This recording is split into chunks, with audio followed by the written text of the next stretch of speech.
Hey everybody, thank you for joining my channel. If you're new here, please hit that subscribe, like this video, and leave a comment if you will. I'm over here listening to DrewTube on YouTube. So he doing a live. Shouts out to DrewTube on YouTube. Yeah, he's live right now.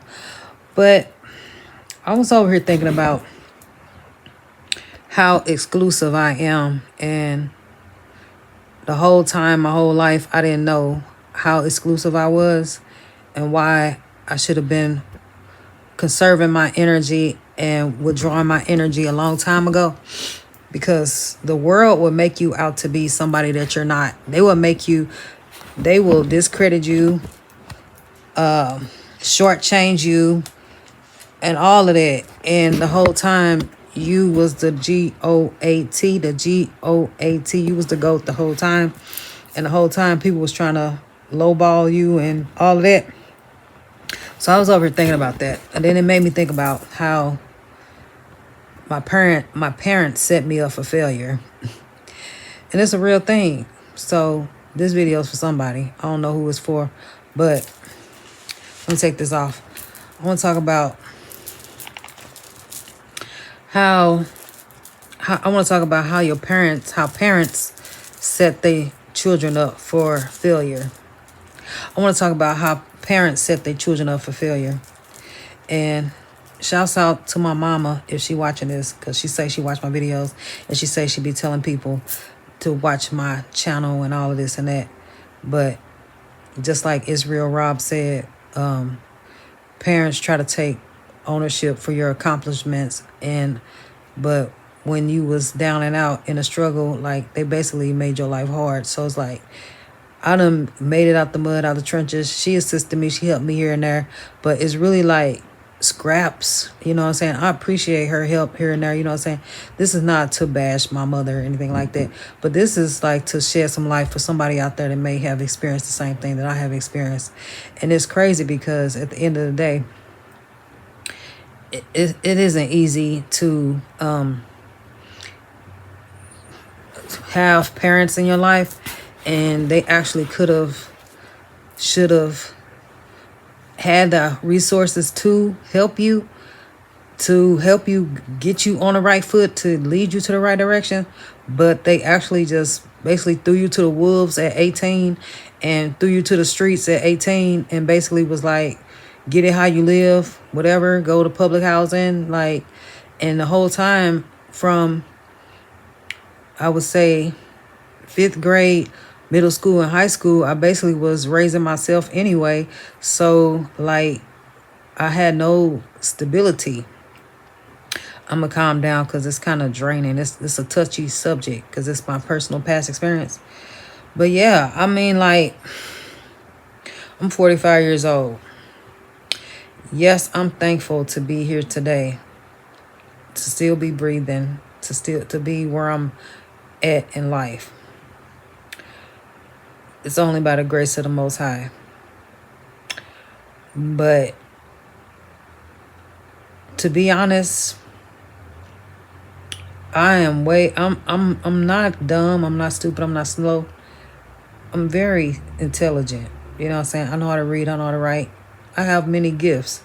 So I know that I'm like, could be categorized as the black sheep, or the golden child, or like chosen one, or, you know what I'm saying, or whatever. Like, people try to intentionally shit on me. I don't want to curse, but people intentionally try to play me, intentionally try to dog me out, intentionally try to overlook me purposely. Well, this is what they do. This is what they do when you're attractive, because I'm attractive. I was always attractive or appealing or good looking, honestly. So when people, they say, and somebody else made a video about this, the dark side of pretty privilege. So I'm older now, so of course I don't look how I used to look. However, like, if you attractive, this is just you just used to getting attention.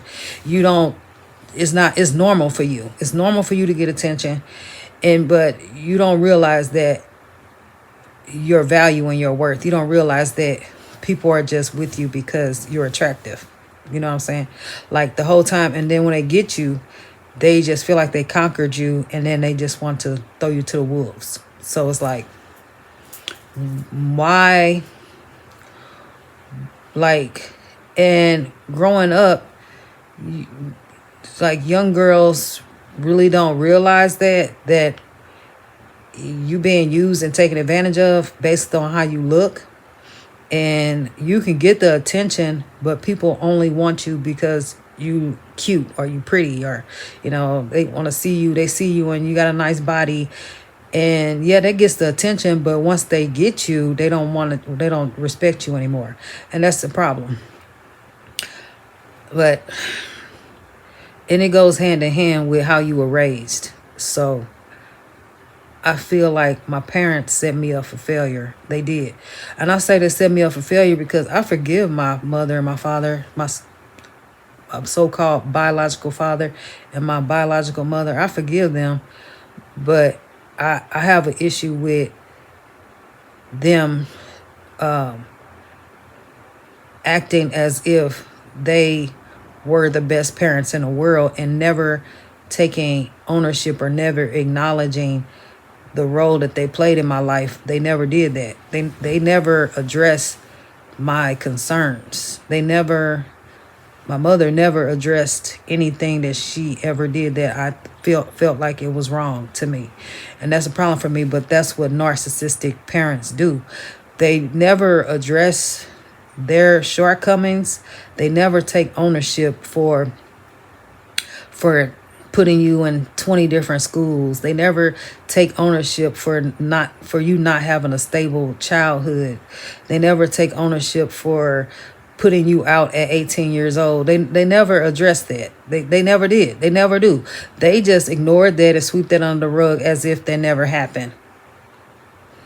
And then they wonder why I was pregnant at 17. I had my first daughter at 17 years old because I was looking for love. I wanted somebody to love me, so I had my daughter. So that's why a lot of teenagers have children at an early age, because they looking for love and they want somebody to love them. And that was the only way I had love, was for me to have a child. So yes, my mother didn't listen to me. My father, he was married 5 times and he got divorced 5 times. Yeah, so anyway, but I was set up for failure.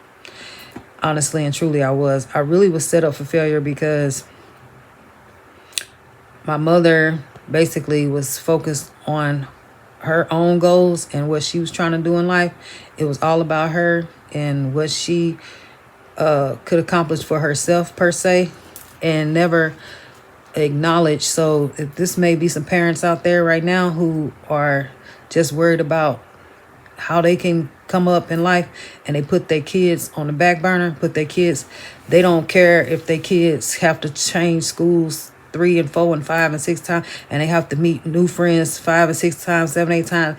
Like, that's not healthy. That's not a good that's not a good environment for your kids to be in, for them to have to meet new friends every school year. That's not stable.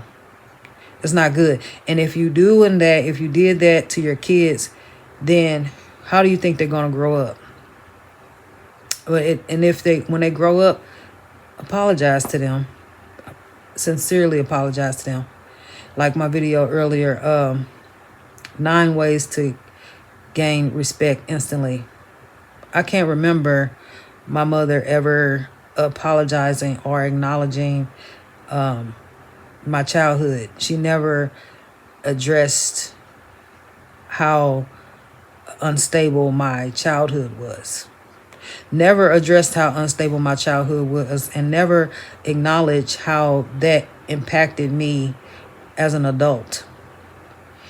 I have an issue with, and it's mainly like white people do that, but it's mainly a lot of black mothers, a lot of back in the 80s or 90s, like they never acknowledge that after 18, 19, 20, after 18 and up, after you done grow up and everything, they just never addressed anything from your childhood. They just act like they don't want to talk about that. They just want to act like they never existed. They want to act like, well, you grown now, so, well, I must have did something right. I must have did something right because you still alive. Really? I must have did something right because you still alive now today. So you're going to take credit for me being alive today, but you don't want to take responsibility for all the instability and inconsistency that I had to endure. And I could have been further in life at 45 if I had been set up for success and not set up for failure. But I was actually set up for failure. I ain't gonna lie to you. That's why, and people, men and women have to understand that when you see people and you be trying to judge them based off how they are and where they at today in life, you got to understand that these people probably 9 times out of 10 was set up to fail in life. They did not have a caring, loving mother and father who made sure that their homework was done and made sure that they was in football and basketball and sports and cheerleaders and all of that. I had to move around school so much I could never participate in anything. I didn't even go to my prom. I went to prom with a guy with this guy, but I didn't go to my own prom. I didn't get to play sports. I tried to be a cheerleader. As soon as I tried to be a cheerleader, I had to move and go to another school. Like that's horrible. Like that's why that's probably one of the reasons why I'm a loner now. Like I don't associate with my family like that because I was always on the outside looking in. I always had to move. I never could be have that stability connection with my cousins or friends from elementary. Like I always had to go. So it's like weird when you try to be back friends and you haven't talked to this person in 5 years and 6 years and six, you know what I'm saying? It's like, I don't even know you. You don't know me. You know what I'm saying? So yeah, but it's really extra hurtful when a person they don't acknowledge your pain. They don't acknowledge it, but that's what narcissistic people do. So I suffer from narcissistic abuse because it's the gaslighting for me. It's the gaslighting and the projection that's horrible and toxic because my mother never addressed my childhood and never addressed how that directly affects or impacted my early 20s and my 30s, and now here I am in my 40s and I'm just finally coming to terms with everything that I've been through and thriving and surviving on my own. When everything happens in divine timing, but yes, I definitely could be in a better situation if I had parents that actually loved me and cared about me and actually made sure that I got my high school diploma, for one, instead of my GED. Instead of, my mother was very successful she still is thriving in her career, but it's like some women like that, they choose to put their career ahead of their family. And I think that was systematically done by that they try to take the women out of the home and made them work, but you can't lose your feminine quality. You can't lose your femininity and just become so masculine that you forget that you are a woman and that you are a mother and that your children need you. You know what I'm saying? Not only to pay bills and put clothes on their back and food on their table, on the table, but actually make sure they get their high school diploma, make sure they have stable social life, and that you're not moving them all over the place their whole life and then you kick them out at 18 after they didn't even have a stable childhood. Now you want to kick them out on the street and then you help them out a few times financially, and you want to hold that over their head. But how are you going to hold that over my head? But you set me up for failure. You gotta pay. You gonna have to pay. Help me pay. She used to complain about helping me pay my electric bill sometime, or buying me groceries. But you kicked me out at 17 or 18. So if these parents really are crazy, because you raise your kids in a horrible, unstable foundation, and then when they turn 18, you want to act like you not supposed to pay they electric bill sometime, or buy them and their kids groceries. So that's what grandmothers do. You got to do that because you were a horrible parent. You was a horrible role model, and you didn't teach your child anything about life. You was too busy living your life that you didn't teach your kids about life. You was too busy worried about yourself that you forgot that you had kids to raise. You didn't teach them anything. You didn't teach them how to survive. You didn't teach them morals and values. You did not make sure, like parents supposed to talk to their kids when they're in high school and say, where do you want to go to college? Or do you want to go to college, or something like that? My mama didn't care. She even went when I had my stepfather enrolled me in high school. My mother was too busy at work. Like, she didn't care. So you would think that a parent would be like the guy at work that I work with. He like, my daughter is going to school to get her BSN, and she already a RN or whatever. He's like, she's really smart. That's good. See, parents play a very key role, important role in how their children are going to, what kind of adults they're going to be down the road.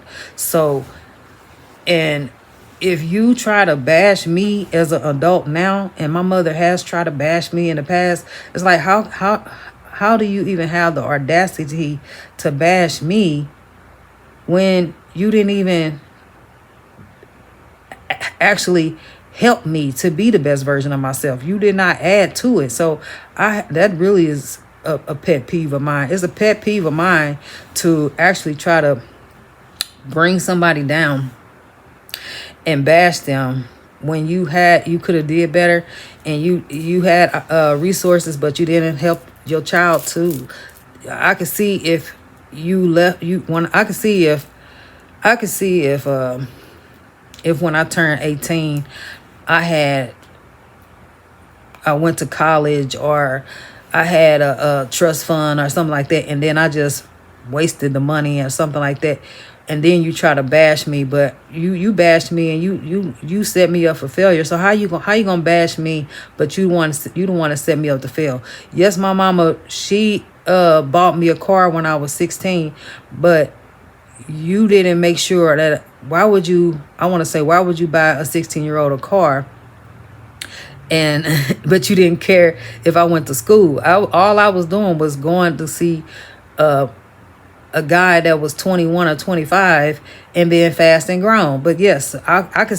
But she would try to say, well, you asked for it, you wanted a car, but why are you listening to teenagers? Why are you listening to kids? She tried to say, I say, why did you let me move with my father if you knew he was abusive? She said, well, y'all said y'all wanted to move with him. Why are you listening to kids? When you say, if you know this man is abusive and he traumatized you, why would you send your children to this abusive psychopath? I'm not understanding. How does it make sense? But you say, oh, well, he was a good father, but he was a horrible husband. No, he was horrible, period. Because he was unstable. He couldn't keep a job, and he moved us from place to place to place. She tried to say, well, I didn't do that. Your father did that. Gaslighting 101. But you're the mother. You sent us to live with a psychopath who couldn't keep a job.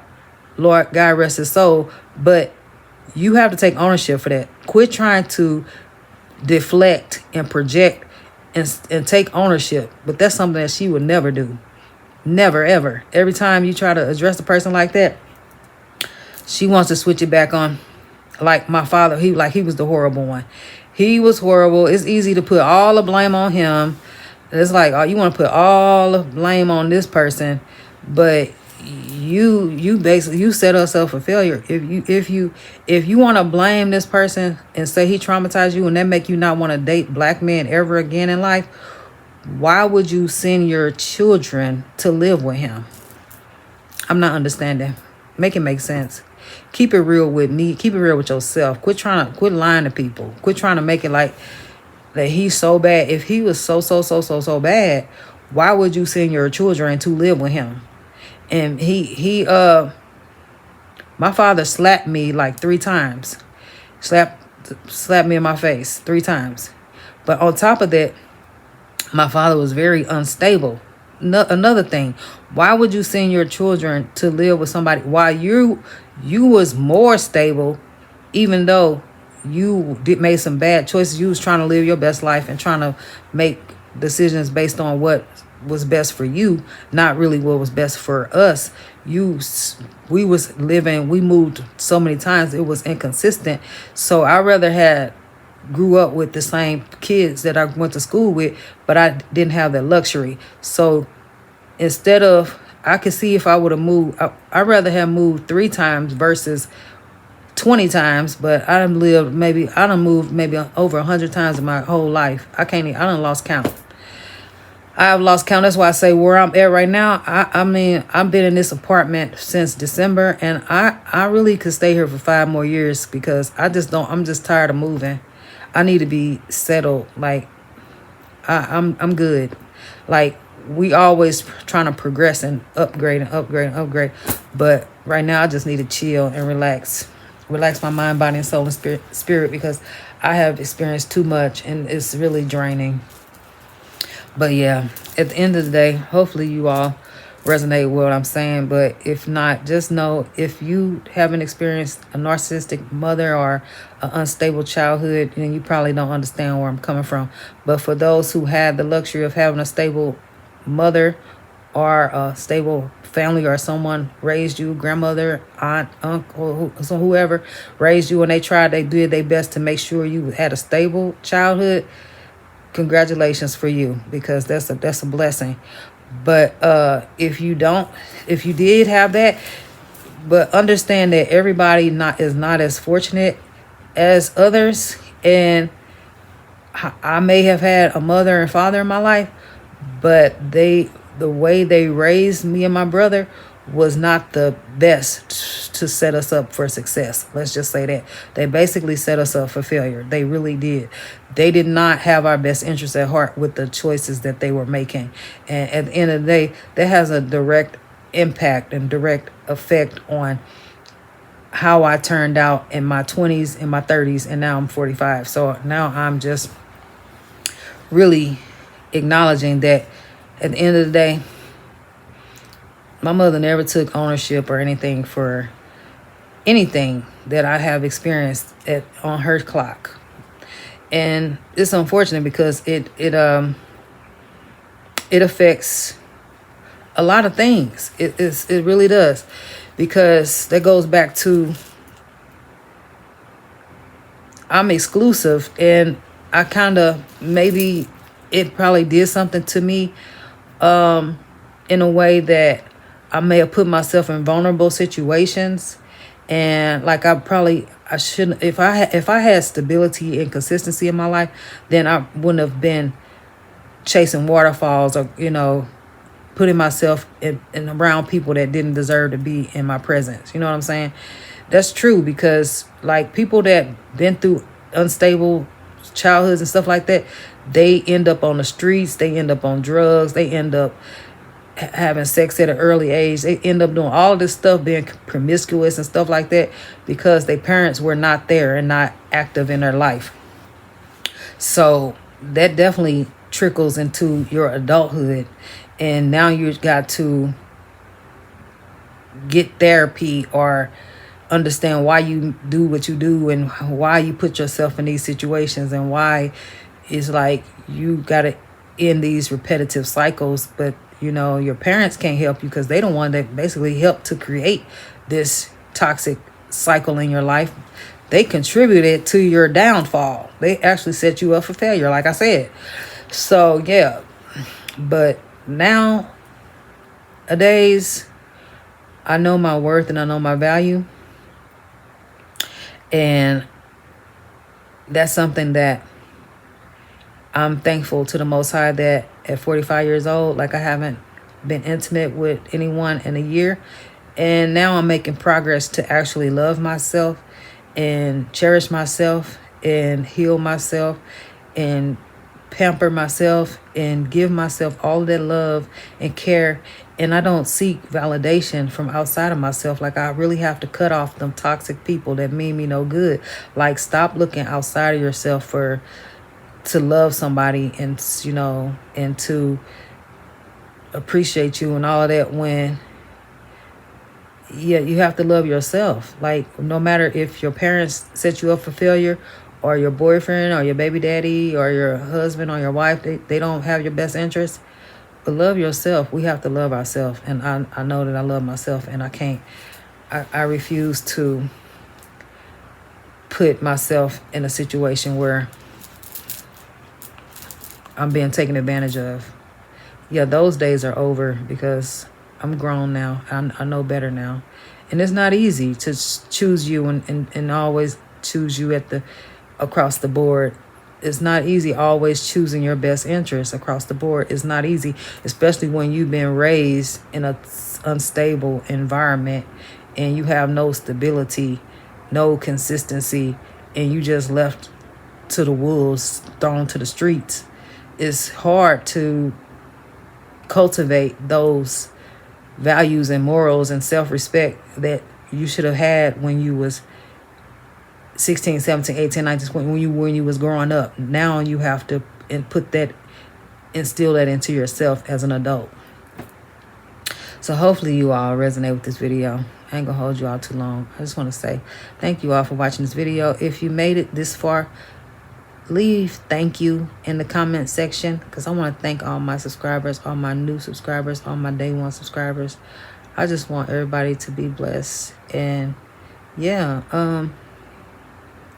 my parents set me up to fail, but just because if your parents set you up to fail, that doesn't mean that you can't rise to the top, and that does not mean that you won't be successful in life. You can always be successful. It's just now you have wisdom and discernment, and you cultivate it, and you well-rounded, and you take the lemons and make lemonade, and you use turn that pain into purpose. And yeah, so all that good stuff. But at the end of the day, it would be nice if your parents or my parents, if they ever took, well, my father's passed away now, but if my mother ever took ownership for her actions and actually acknowledge how everything she ever did, how it affected me directly, and not try to bash me as a parent now for my children. Because if you set me up for failure, how do you think what kind of mother do you think I'm gonna be?